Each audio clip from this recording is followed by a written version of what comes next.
దేవుని నామాన్ని బట్టి మరి నేను, నా భార్య, నా బిడ్డ కలిసి మరి ఎంత ప్రయాస అయినా, ఎంత భారమైనా, ఎంత ఇబ్బంది అయినా సరే ముగ్గురం కలిసి వస్తున్నాం.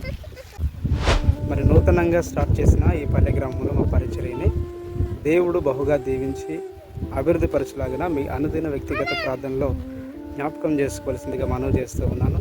చూశారు కదా, నా భార్య, నా బిడ్డ, నేను ముగ్గురం కలిసి దేవుని సేవకై సిద్ధపడి రావడం జరిగింది.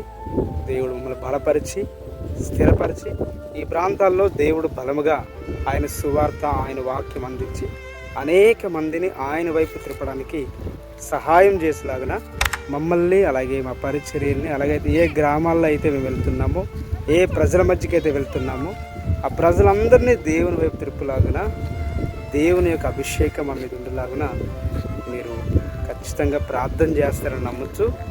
ఈ మాటలు ప్రేమపూర్వకంగా మీకు తెలియపరుస్తూ ఉన్నాను. ఆమేన్.